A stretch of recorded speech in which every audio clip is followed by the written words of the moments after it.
recovery period that's necessary before we go out and do our jobs. Fortunately, we have people that were not on those calls, and they're still able to go and do their job every day and even pick up the slack a little bit for those that need a little help right now, and that's okay as well, because we're a team and that's what we do. And so there's no shame in that.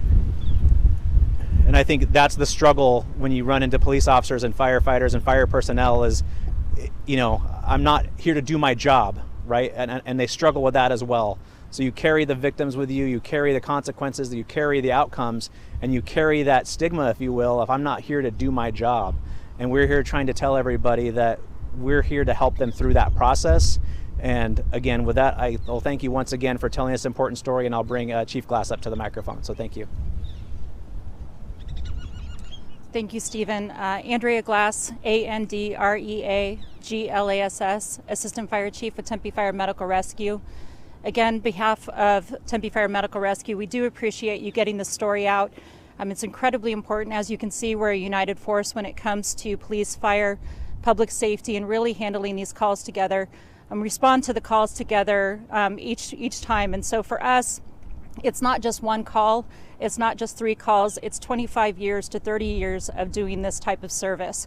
And so we genuinely appreciate everybody being here. It is a cumulative effect that we're concerned about when it comes to this, so we do appreciate, again, paying mind and notice to this. We have dealt with a tremendous amount over the last, I would say, 3 weeks, including the fatal fire that we had back on April 28th, and then now these 4 children in the past 36 hours. And again, we just are here to support each other. We're here to make sure that our folks are okay. What people don't realize is that once we are done with the call, we have to regroup, we have to share with each other, we have to reset, and then we have to respond to the next emergency. We do check in on our folks. We do check in to make sure that they're okay to do the remainder of the shift. And if not, then we will get replacement staff to come in. But that is something to keep in mind as we go through and we respond to these calls. When you have tragic events like this, we are expected to run to the next call, and that's part of what we signed up for. But as well, we need to make sure we're taking care of each other's mental health. So we do appreciate everybody being here. We are taking this very seriously. We're looking at the long-term effects and impacts these type of calls have on our members, and we will continue to do so as we proceed. We appreciate your patience and your kindness as we work through these events. We do have our labor representatives here who deal with the wellness of our members and do check in with our folks. What I'd like to do is open it up to questions, because I think more of what you have for questions that we'd be able to respond to naturally will assist in how we truly take care of our members.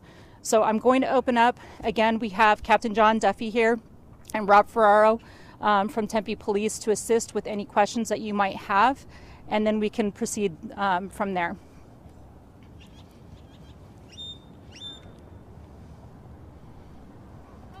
We also have Steve Carbajal, who's going to come back up.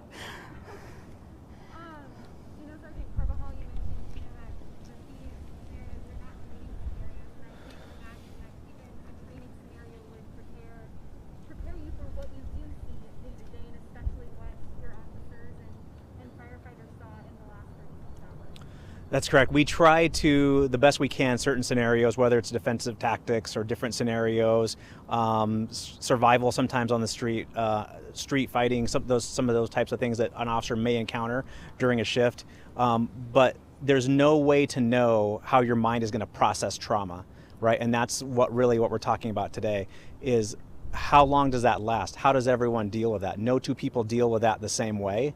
And like Chief Glass said, we knew what we signed up for, and sometimes it's on to the next call. But really our priority at that point is, of course, the employee or the member, but also providing quality service. So we want to make sure that that person or that officer or that firefighter is ready to answer the next call. And if they're not, we will have somebody in there that will, because we still need to be at our best. And we'll care for those that need that care in the meantime, but we'll always be trying to put our best foot and our best product out there for the citizens that we serve. Maybe this is a question for you or for you. I think there was a law that was passed that services need to be provided to help officers deal with PTSD after the calls that they go on. How are you guys addressing that? That might be one. Sergeant Farrow, do you want to address that, services that are available? Sure, thank you. So Sergeant Rob Ferraro, Ferraro. So great question. Our main role, our main focus is to making sure that our folks within the police department, our members, have those touch points, that we have the resources available to them to wrap around them.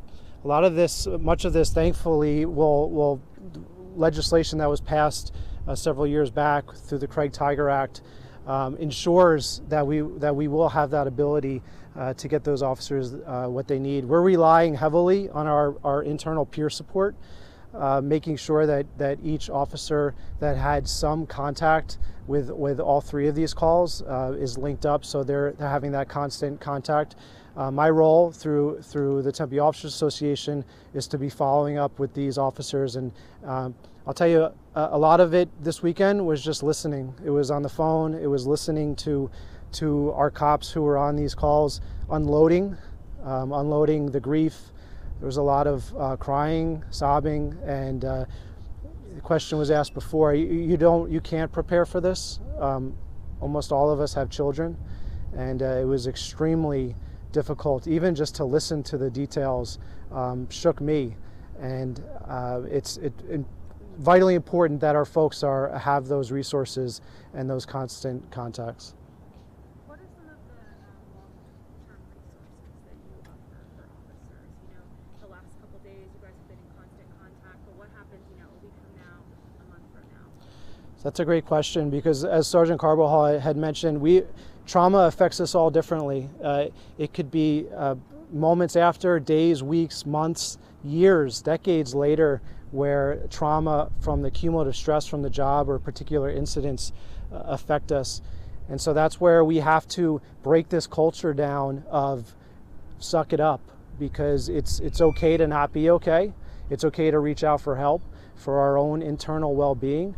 And so the resources, especially through the Craig-Tiger Act, have been vitally important to that. So making sure that they have over 30 potential visits over the long term so that they can be seeing a licensed counselor, especially with the recent changes that were made through the legislature, how now licensed counselors can be involved in that. It was very important as well. And so it's that, can't let them fall off the radar, have to make those constant contacts and breaking down that culture. And what improvements do you think still need to be made? There's always room for improvement. There's always a need for increased funding for these types of wraparound resources. I think it was mentioned as well, I mean, there is no on-off switch for this job, for our fire brothers and sisters and our cops. You don't leave the job after 40 hours, turn the switch off, and go about your normal daily lives. This impacts us, our lives forever. And so those needs are always there. Enhanced EAP services, that's that enhanced wraparound touch for our folks to make sure that they have everything they need. Open minds to wellness programs, to exercise programs, to all those things that are all pieces of the puzzle in this. What's the threshold? How do you guys determine when you guys reach out to your officers and say, hey, you know, we need some of these services, that call was tough? What's the threshold for that? So internally with PD, we have, if it falls within a certain Craig-Tiger designation, we've developed a system where the supervisor will notify our peer support, which in turn notifies our city that potentially an officer could be utilizing those resources. And so it's really incumbent, and that's where education comes from, knowing what the Craig-Tiger Act does and what it cannot do. But having that education for our supervisors and that training to make sure that they are looking out for the people that work for them. Did you have members that responded to multiple abuse? Yes. In some form or fashion, yes. And this it's not just our sworn staff; it's our professional staff, our dispatchers, our peer support folks, on the fire side as well. It touched this past 36 hours. Touched every single employee from the Tempe Fire Department and the Tempe Police Department, and it's really tested us. We're resilient, but it has been a challenge. talented. Yeah, awesome. Captain John Duffy, Jonduffy. As far as our members, we've done very similar to what the Tempe Police Department did. We followed up with each individual member that was involved that we were able to identify. We have internal systems that we use to identify members that may have been impacted by those calls.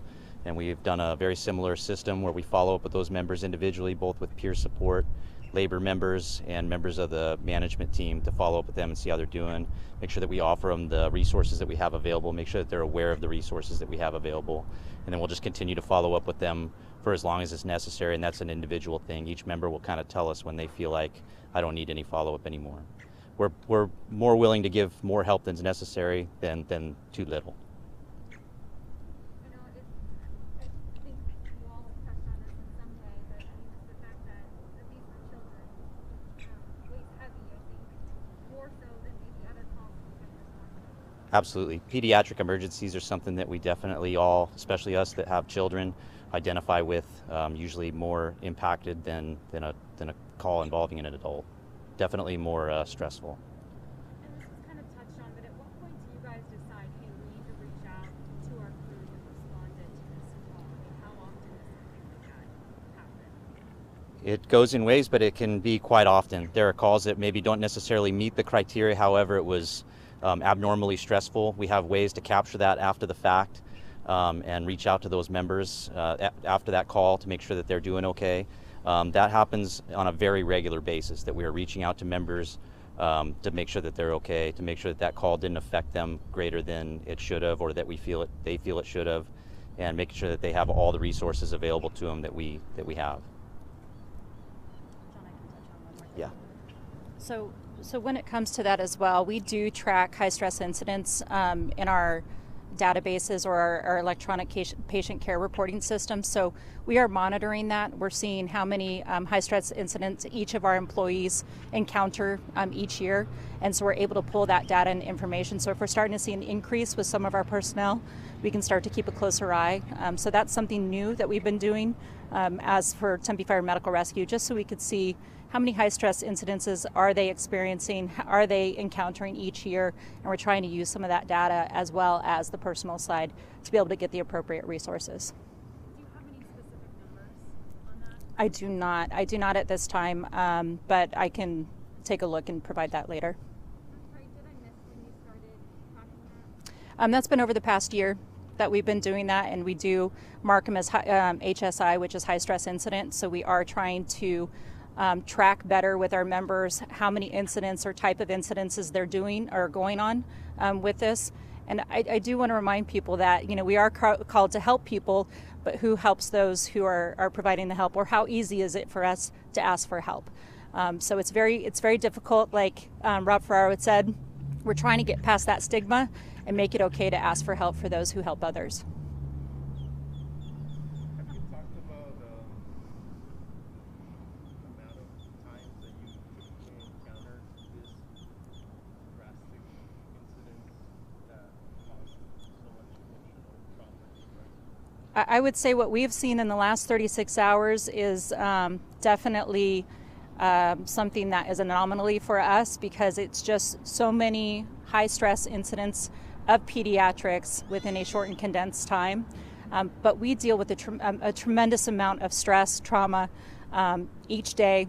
Our commanders, our command staff deals with a tremendous amount each day.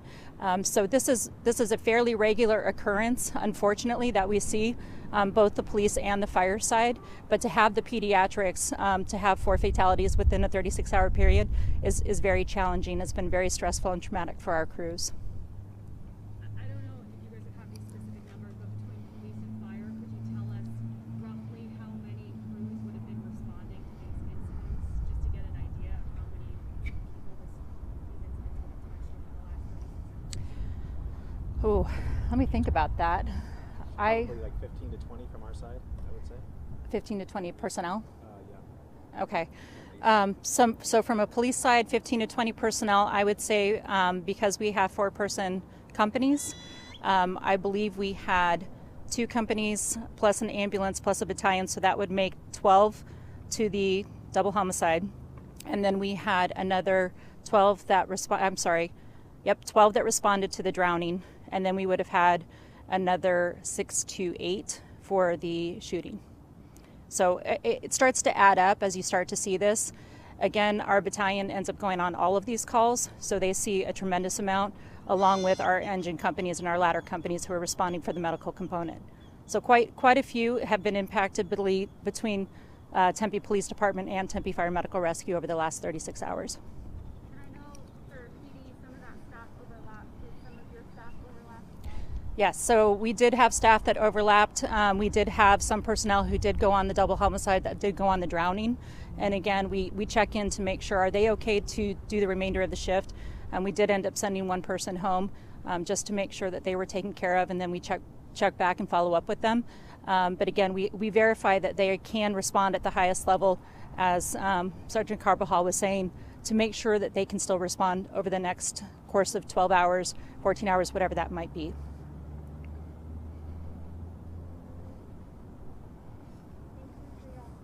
Thank you. Thank you very much. I just have one more question. Sure. Actually, just regarding the investigation into these cases. Would you be able to say either way about the suspect with the two children, with the 9-year-old and the 7-year-old?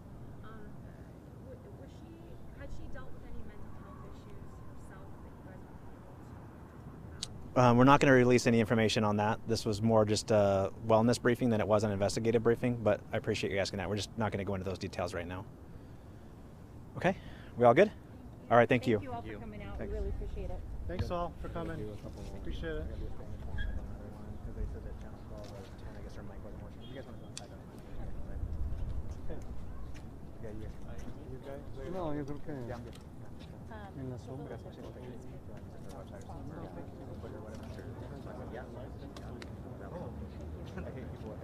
I just wanted to say thank you again. You're welcome. My pleasure. Thanks for coming out. Thanks for telling the story. Thank you so much. You're welcome. We genuinely appreciate getting this information out, and it's definitely